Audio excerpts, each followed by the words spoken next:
Hello students, कैसे हैं आप सब? ठीक हैं। चलिए हम लोग केमिकल काइनेटिक्स में थोड़ा सा आगे और पढ़ते हैं।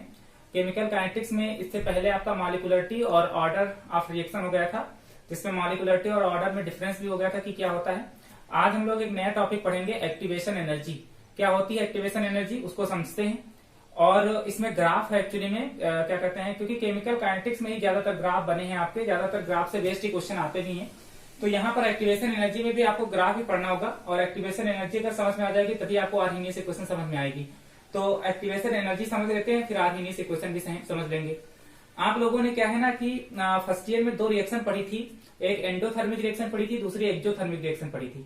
तो जो एक्टिवेशन एनर्जी की बात करेंगे तो यहाँ पर दो तरह के ग्राफ बनेंगे, एक एंडोथर्मिक जो रिएक्शन होगी उसके बेस पर होगा, और एक एक्सोथर्मिक रिएक्शन होगी उसके बेस पर होगा। तो दोनों को करके पढ़ लेते हैं एक एक। इसको हम एक ग्राफ से समझना चाहेंगे और समझाएंगे भी आपको कि एक क्योंकि ग्राफिकल मेथड से इसको आप समझ पाएंगे कि एक्टिवेशन एनर्जी एक्चुअली में है क्या। क्योंकि डिफिनीशन बताएंगे तो आप नहीं समझ पाएंगे कि एक्टिवेशन एनर्जी किसे कहते हैं। सिंपल सा एक एग्जांपल हम आपको देते हैं।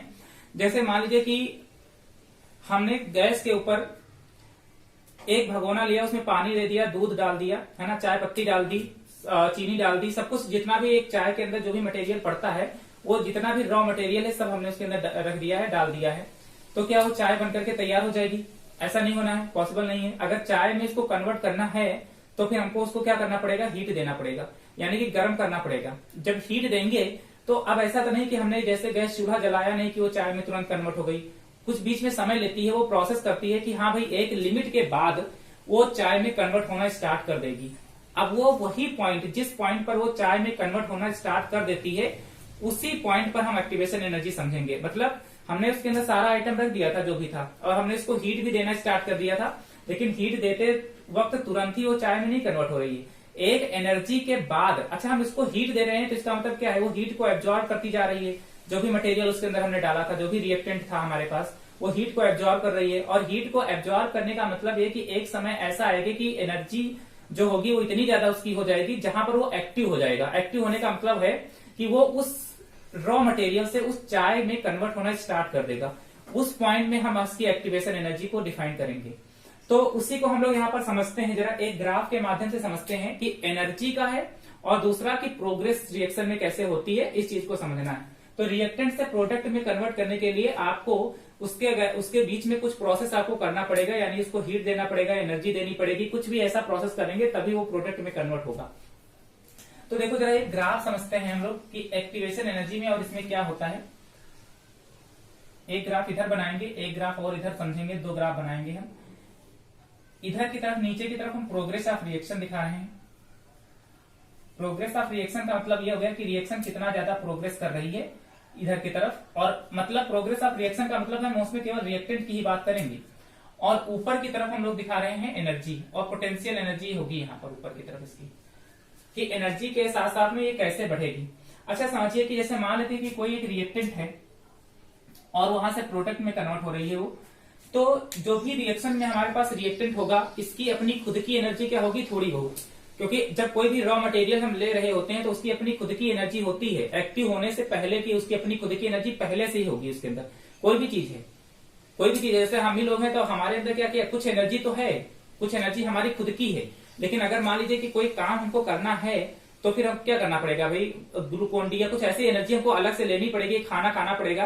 अब तो सुबह आपको खाना ना दिया जाए सुबह से शाम तक, और फिर आपसे कह दिया गया कि एक पत्थर को इधर से उधर उठाओ, जरा थोड़ा सा काम कर दो, तो नहीं हो पाएगा ना, क्योंकि वो एनर्जी एक्टिव होने वाली एनर्जी नहीं हमारे पास है। हमारी खुद की एनर्जी है, लेकिन उतने एनर्जी में काम नहीं हो पाएगा, है ना। तो एक्टिव होने के लिए कुछ एनर्जी आपको क्या करनी पड़ेगी, एक्स्ट्रा देनी पड़ेगी। वो किस रूप में ले रहे हैं वो एनर्जी, वो डिपेंड करता है ना, कि रिएक्टेंट से प्रोडक्ट में कन्वर्ट कैसे हो रहा है। तो ये एनर्जी है, और ये प्रोडक्ट इधर है आपका प्रोग्रेस ऑफ रिएक्शन। तो देखो रिएक्टेंट की, यहाँ पर हम रिएक्टेंट की बात कर रहे हैं, तो रिएक्टेंट की क्या होगी ना, अपनी खुद की एनर्जी पहले तो कुछ होगी ही। मान लेते हैं इतनी एनर्जी थी, ये रिएक्टेंट की एनर्जी है ER, ये एनर्जी रिएक्टेंट की इतनी थी। जब हमारे पास प्रोग्रेस रिएक्शन की कितनी थी, 0 थी, यानी कि अभी रिएक्शन बनना नहीं स्टार्ट हुआ है। हमने समझिए चाय के वाले से मेथड से समझिए कि हमने चाय पत्ती सब कुछ डाल तो दिया है, लेकिन उस वक्त जो मटेरियल बनकर के तैयार हुआ है रॉ मटेरियल, अभी हमने हीट नहीं दी है, तब उस अपनी मटेरियल की खुद की कुछ तो एनर्जी होगी, कुछ एनर्जी होगी। मान लेते हैं कि इतनी है ER एनर्जी है उसकी। अब हम उसको हीट देना स्टार्ट कर रहे हैं। जब हीट देंगे तो वो धीरे धीरे करके क्या होना स्टार्ट करेगी, चाय में बदलना स्टार्ट करेगी। हम मान के चलते हैं कि इस मैक्सिमम एनर्जी पर, यहां पर इस एनर्जी पर जब वो यहां तक, देखो अब इसका मतलब क्या, देखो हम इधर प्रोग्रेस, ऊपर की तरफ एनर्जी बढ़ती चली जाएगी, नीचे इधर प्रोग्रेस ऑफ रिएक्शन होती चली जाएगी। तो हम मान के चलते हैं ये कि इसका पीक पॉइंट होगा यहां पर, जिस पॉइंट पर ये पीक पॉइंट है मैक्सिमम, जहां तक हम इसको एनर्जी दे सकते हैं, इस पीक पॉइंट तक आते आते वो एक्टिव हो चुकी होगी और वो चाय में कन्वर्ट होना स्टार्ट कर देगी। उसके बाद ये धीरे धीरे करके क्या होता जाएगा, फिर से अपना एनर्जी लूज करती चली जाएगी। जब वो चाय में कन्वर्ट हो जाएगी तो अपना एनर्जी फिर से, जैसे आपको पहले खाना खिलाया तो आपके अंदर पूरी एक्टिव हो पूरी तरीके से, इस एनर्जी पर आप बिल्कुल हाँ कुछ भी दे दो उसको उठा के फेंक देंगे। लेकिन जब आपको थोड़ी देर के लिए काम करवा दिया जाएगा ना, तो आपकी एक्टिवनेस जो है तो धीरे धीरे फिर से डाउन होने लगेगी। ठीक है, तो वही सेम चीज यहाँ पर भी होता है कि एक्टिव तो होते हैं एक एनर्जी आने पर, उसके बाद धीरे धीरे करके वो एनर्जी क्या होने लगती है आपकी, कम भी होने लगती है एक प्रोडक्ट कन्वर्ट होने के बाद। तो देखो हम ग्राफ कहां से बनाएंगे, यहां से। देखो धीरे धीरे करके ये ऐसे करके थोड़ा सा बढ़ रहा है ऐसे यहां पर। ठीक, अब ये जो एनर्जी आपकी होगी यहाँ पर, ये वाली, इस पॉइंट तक पहुंचते पहुंचते आप एक्टिव हो चुके हैं, और यहां से यहां तक की जो एनर्जी आपकी होगी इसको हम लोग थ्रेशोल्ड एनर्जी बोलते हैं। ये जो आपकी एनर्जी होगी इसको हम लोग बोलते हैं थ्रेशोल्ड एनर्जी। मतलब जिस एनर्जी पर वो एक्टिव होना स्टार्ट कर देती है, कोई भी प्रोडक्ट रिएक्टेंट जो है प्रोडक्ट में कन्वर्ट होने के लिए एक्टिव होने लगता है, उस एनर्जी को हम, पूरी एनर्जी को यहां से हम यहां तक बोलेंगे थ्रेशोल्ड एनर्जी। अब क्या होगा, अब यहां तक तो वो एक्टिव हो चुकी है और प्रोडक्ट में कन्वर्ट होना स्टार्ट हो गया है। उसके बाद धीरे धीरे करके ये क्या हो जाएगा, अब देखो यहां से यहां तक तो रिएक्टेंट कन्वर्ट हो रहा था, अब यहाँ के बाद क्या होगा कि प्रोडक्ट बन चुका है, प्रोडक्ट की बात करेंगे तो ये धीरे धीरे करके ये प्रोडक्ट नीचे आपका होता चला जाएगा और ये आगे आकर के कांस्टेंट हो जाएगा यहाँ पर। ठीक है, इसको हमने यहीं पर रोक दिया है। इसके ग्राफ अलग अलग तरीके से बन सकते हैं, ये नीचे भी आ सकता है, ऊपर भी हो सकता है, कहीं पर भी हो सकता है। तो यहाँ पर जो ये एनर्जी इसकी है, ये जो एनर्जी आपको नजर आ रही है, ये प्रोडक्ट की थी। ठीक है, ये प्रोडक्ट की थी और इधर रिएक्टेंट की थी।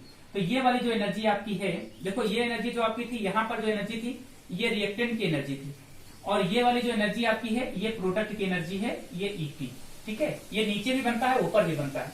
तो ये केस है। और देखो अगर हम यहाँ पर इन दोनों का एक, देखो यहाँ से देखो ये रिएक्टेंट की एनर्जी थी ये वाली, तो ये रिएक्टेंट की एनर्जी यहाँ से अगर बात करें, और ये जो ऊपर की जितने में ये एक्टिव हुआ है, देखो इसको, देखो ये एनर्जी तो इसकी खुद की थी और इतनी एनर्जी हमने इसको दिया है एक्टिव होने के लिए। ध्यान दीजिएगा, ये इतनी खुद की एनर्जी पहले से थी, और देखो जैसे ये एनर्जी हमारी खुद की है और इतनी एनर्जी हमने आपको काम करवाने के लिए दिया है ना, मतलब इतनी एनर्जी जो आपको मिली है वो एक्टिव होने के लिए मिली है। तो इस एनर्जी को ही हम लोग एक्टिवेशन एनर्जी बोलते हैं, इसको EA से दिखाते हैं, ये। ठीक है, और ये आपकी क्या हो जाएगी, प्रोडक्ट की एनर्जी हो जाएगी। तो ये ग्राफ जो बनकर के हमारे पास तैयार हुआ है, ये किस रिएक्शन के लिए तैयार हुआ, किस प्रकार के रिएक्शन के लिए होगा। अच्छा देखो यहाँ पर जो प्रोडक्ट की एनर्जी है वो हमेशा रिएक्टेंट की एनर्जी से क्या रहेगी, कम रहेगी। तो अगर प्रोडक्ट की एनर्जी रिएक्टेंट की एनर्जी से कम होती है तो हम ये कहते हैं कि जब हमको, जैसे मान लीजिए कि आपको एंथैल्पी कैलकुलेट करनी हो इसकी, अगर हम इसकी एंथैल्पी कैलकुलेट करें तो एंथैल्पी जब कैलकुलेट करी जाती थी फर्स्ट ईयर में, तो क्या करते थे हम लोग, जो इसकी यानी कि जो प्रोडक्ट की जो एनर्जी होती थी उसमें से हमको क्या करना है, रिएक्टेंट की एनर्जी माइनस कर दें। मतलब प्रोडक्ट की जितनी एनर्जी आई है, क्योंकि चेंज इन एंथैल्पी हम लोग निकालते थे, ये चीज ध्यान होगा आपको। तो प्रोडक्ट की एनर्जी से रिएक्टेंट की एनर्जी को अगर हम माइनस कर देंगे तो क्या निकल आएगी, एंथैल्पी। अच्छा इस केस में क्या है कि जो प्रोडक्ट की एनर्जी है वो ग्रेटर देन है किससे, रिएक्टेंट की एनर्जी से।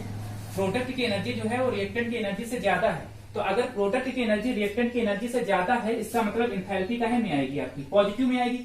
और जब एंथैल्पी पॉजिटिव होती थी तो वो किस तरह की रिएक्शन होती थी, एंडोथर्मिक रिएक्शन होती थी। अगर डेल्टा H पॉजिटिव आ रहा है तो इसका मतलब रिएक्शन कैसी हो रही है, एंडोथर्मिक हो रही है। तो यहाँ पर जो रिएक्शन होंगी वो कौन सी होंगी, एंडोथर्मिक रिएक्शन होंगी। तो यहाँ पर जो हम बात कर रहे हैं, ये ग्राफ जो आपके सामने बना हुआ है, जहां पर रिएक्टेंट की एनर्जी प्रोडक्ट की एनर्जी से कम है, इस केस में ये रिएक्शन किस रिएक्शन का ग्राफ बना हुआ है, तो ये एंडोथर्मिक रिएक्शन का बना हुआ है। एंडोथर्मिक का मतलब ही समझते हैं जहां पर एनर्जी को क्या किया जाता है, एब्जॉर्ब किया जाता है ना। तो ये एंडोथर्मिक रिएक्शन हो जाएगी। तो इस तरीके से हम इसकी एंथैल्पी क्या करते हैं, कैलकुलेट करते हैं। अब अगर हम इसकी मैकेनिज्म समझना चाहें कि एक्चुअली में ये प्रोडक्ट कैसे बनता है ना, तो उसको हम एक एग्जाम्पल से लेकर के समझाएंगे अभी। तो ये वाला ग्राफ आप लोग बना लीजिए, है ना, इस ग्राफ को बना लीजिए। इसके बाद हम दूसरे ग्राफ को समझते हैं और एक एग्जाम्पल देते हैं कि कैसे प्रोडक्ट में कन्वर्ट होती है चीजें। ठीक है, बना लीजिए इसको। देखिए दो डिफिनीशन है, इधर तो थ्रेशोल्ड एनर्जी की है कि the minimum energy which the colliding molecule must have in order that the collision between them may be effective is called threshold energy. मतलब ये एनर्जी देखो, ये पूरी एनर्जी यहां से यहां तक है, जिस एनर्जी पर जो रिएक्टेंट के मॉलिक्यूल्स हैं उनके बीच में अगर एक इफेक्टिव यानी कि सक्सेसिव कोलिजन अगर होने लगता है, जैसे मान लीजिए हमने चाय में क्या कर रहा था, सबको डाल दिया था, दूध हो ये सबके, तो सबके मॉलिक्यूल जब एक साथ में कोलाइड करने लगे जिस पॉइंट पर, तो वो एनर्जी आपकी जो टोटल कहलाती है वो क्या कहलाती है, वो थ्रेशोल्ड एनर्जी कहलाती है। जहां पर वो प्रोडक्ट में कन्वर्ट होना स्टार्ट कर देती है, आपस सारे मॉलिक्यूल्स एक दूसरे से कोलाइड करना स्टार्ट कर देते हैं, वो पॉइंट हमारे पास क्या होती है, एनर्जी, थ्रेशोल्ड एनर्जी। और एक्टिवेशन एनर्जी क्या होती है कि भाई थ्रेशोल्ड एनर्जी, देखो ये पूरी एनर्जी जो है यहाँ से यहाँ तक, इसको हम लोग बोलते हैं थ्रेशोल्ड एनर्जी, है ना। और अगर हम थ्रेशोल्ड एनर्जी में से रिएक्टेंट की काइनेटिक एनर्जी को माइनस कर दें, पूरी थ्रेशोल्ड एनर्जी में से अगर इसकी एनर्जी माइनस कर दे तो इतनी पता चल जाएगी, वो एनर्जी आपकी कौन सी होगी, एक्टिव एनर्जी होगी। तो हमने लिखा है कि active energy is the difference between the threshold energy and the average kinetic energy of the reactant molecule. इनके बीच का डिफरेंस होगा, उसी को हम लोग क्या बोलेंगे, ये बोलेंगे एक्टिवेशन एनर्जी। तो ये जो डिफिनेशन है इनको लिख लीजिएगा। तो इसका फॉर्मूला क्या बन जाएगा, ऊपर वाला तो आप लोगों ने लिख लिया होगा, तो इसका फॉर्मूला क्या बनेगा, फॉर्मूला बन जाएगा आपका कि activation energy is equal to, हम ई से लिख दे रहे हैं, ये है ना, लिख देते हैं। तो थ्रेशोल्ड एनर्जी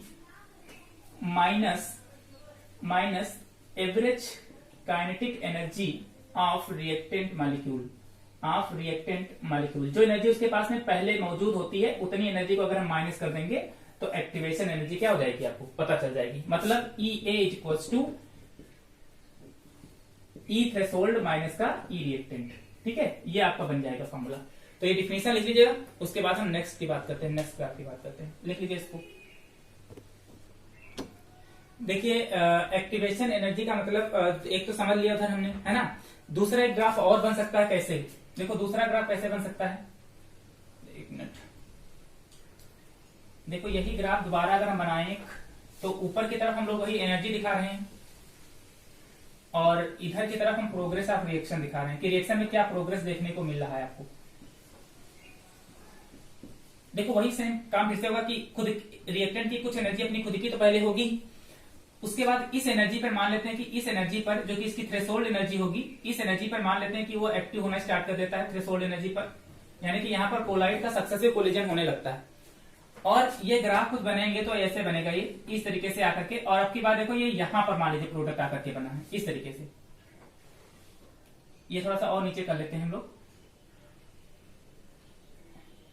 ये पीक पॉइंट है इसका, यहाँ पर से फिर से डाउन होने लगेगा नीचे, ये तो ये जो आपका हो जाएगा ये प्रोडक्ट की एनर्जी हो जाएगी, ये वाली आपकी, है ना, प्रोडक्ट की एनर्जी है, ऊपर प्रोडक्ट लिख लीजिएगा। तो एक ग्राफ इस तरीके से भी बन सकता था, ये आपका, अच्छा ये पूरी आपकी एनर्जी जो होगी वो थ्रेशोल्ड एनर्जी हो जाएगी। तो फिर से वही काम करेंगे कि ये वाली जो एनर्जी आपकी होगी यहाँ पर, ये इसका पीक पॉइंट है, और ये वाली एनर्जी आपकी फिर से एक्टिवेशन एनर्जी हो जाएगी। भाई वही काम करेंगे कि थ्रेशोल्ड एनर्जी में से रिएक्टेंट की एनर्जी माइनस कर देंगे, ये टोटल ई आर, तो ये हमको पता चल जाएगी, है ना। तो ये आपकी जो टोटल एनर्जी होगी इसको हम लोग क्या बोलते हैं, ये थ्रेशोल्ड एनर्जी आपकी है ना, इसको हम लोग थ्रेशोल्ड बोलते हैं, थ्रेशोल्ड एनर्जी। अब क्या है कि अगर हम इसमें भी निकालना चाहें कि एंथैल्पी कितनी होगी, तो देखो delta H is equal to, वही काम फिर से करेंगे कि ईपी माइनस कितना हो जाएगा, ई आर, प्रोडक्ट की एनर्जी में से रिएक्टेंट की एनर्जी को क्या करेंगे, माइनस करेंगे। अच्छा इस केस में देखो जो ईपी है वो क्या है, छोटा है इससे, रिएक्टेंट की एनर्जी से, तो इस केस में जो एंथैल्पी आपकी आएगी वो कैसी आएगी, नेगेटिव आएगी। और नेगेटिव एंथैल्पी किसके लिए होती है, एक्सोथर्मिक रिएक्शन के लिए होती है। तो यहाँ पर जो एनर्जी होगी, ये जो रिएक्शन, ये जो ग्राफ हमने बना रखा है वो किसके लिए है, एक्सोथर्मिक रिएक्शन के लिए, ठीक है, ये एक्सोथर्मिक रिएक्शन के लिए ग्राफ बना हुआ है। तो यहाँ पर जो ग्राफ बनाएंगे हम लोग वो किसके लिए होगा, एक्सोथर्मिक रिएक्शन के लिए होगा। इस केस में जो प्रोडक्ट की एनर्जी होगी वो रिएक्टेंट की एनर्जी से क्या रहेगी, हमेशा कम रहेगी। तो एक्सोथर्मिक का मतलब होता है जिसमें एनर्जी का रिलीज करती है बाहर की तरफ, उसको एक्सोथर्मिक, जहां पर एनर्जी एब्जॉर्ब करती है उसको हम लोग क्या बोलते हैं, एंडोथर्मिक। तो वो ग्राफ जो था वो एंडोथर्मिक रिएक्शन के लिए था, और ये ग्राफ जो बना हुआ है वो कैसा है, वो एक्सोथर्मिक रिएक्शन के लिए है। और ये आपकी क्या हो जाएगी, एक्टिवेशन एनर्जी। तो एक्टिवेशन एनर्जी जब आपसे डिफाइन करने के लिए कहेगी तो इसका मतलब होता है कि जितनी भी आपकी टोटल जो आपकी थ्रेशोल्ड एनर्जी होती है उसमें से रिएक्टेंट की एनर्जी को क्या कर देना है, माइनस कर देना है। अब जैसे सपोज है, मान लेते जैसे एक रिएक्शन लिखी है, जैसे हाइड्रोजन और आपकी आयोडीन, ये दो रिएक्शन मिली है और आपका बनकर के क्या तैयार हो जाता है, 2 टाइम्स ऑफ HI बनकर तैयार हो जाता है, हाइड्रोजन आयोडाइड। एक्चुअली में ये रिएक्शन हुई कैसे है, पहली बात तो ये समझिए, तो आपको समझ में आ जाएगा कि इस एनर्जी को एक्टिवेशन एनर्जी कैसे कहते हैं। देखो हाइड्रोजन की एक मॉलिक्यूल ले लेते हैं इस तरीके से, साथ साथ में आयोडीन और आयोडीन का मॉलिक्यूल ले लेते हैं। तो पहले क्या होता है कि देखो इनके जो मॉलिक्यूल्स होते हैं ये आपस में एक बॉन्डिंग बनाते हैं, है ना। बॉन्डिंग बनाने से क्या होता है, उसके बाद ये एक इंटरमीडिएट फॉर्म करते हैं, और इंटरमीडिएट फॉर्म करते वक्त इनको जो भी एनर्जी दी जाती है उसी को इसकी एक्टिवेशन एनर्जी बोलते हैं।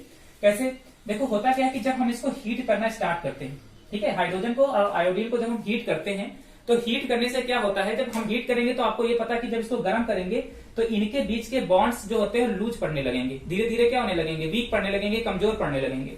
तो गर्म करने से इन दोनों के बीच के जो बॉन्ड होंगे वो धीरे धीरे लूज पड़ेंगे और लूज हो जाने की वजह से ये टूटने की कोशिश करेंगे और टूटने के बाद ये वाला इस वाले के साथ में क्या करेगा, बॉन्ड बनाना स्टार्ट करेगा और एक कॉम्प्लेक्स बना देगा। देखो ये हाइड्रोजन बॉन्ड देखो थोड़ा थोड़ा लूज हो रहे हैं, टूट रहे हैं इस तरीके से, और आयोडीन से धीरे धीरे करके क्या हो रहे हैं, ये बन रहे हैं इस तरीके से, एक दूसरे से बन रहे हैं। तो ये जो एक आपका फॉर्म हुआ है, एक इंटरमीडिएट कॉम्प्लेक्स फॉर्म हुआ है ना, और इसको बनने में एनर्जी जो इसको दी जा रही है एक्टिवेशन एनर्जी होगी।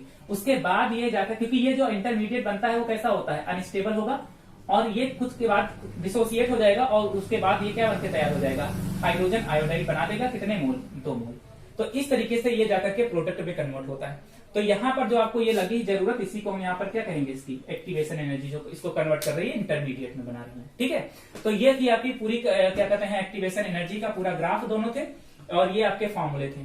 कल हम आप लोगों को आर्हीनियस इक्वेशन पढ़ाएंगे कि आर्हीनियस इक्वेशन एक्चुअली में क्या होती है, और कोलिजन थियरी, 2 चीजें भी और आपके पास में बची है। आर्हीनियस इक्वेशन काफी इंपॉर्टेंट है, लेकिन अगर आप एक्टिवेशन एनर्जी समझ जाएंगे तभी आप आर्हीनियस इक्वेशन भी समझ पाएंगे। ठीक है, तो ये है पूरा एक्टिवेशन एनर्जी का पहला पार्ट और एक ये पार्ट, इसको भी नोट कर लीजिएगा। उसके बाद हम कल की क्लास कल करेंगे नेक्स्ट, जो आर्हीनियस इक्वेशन के लिए नोट कर लीजिए।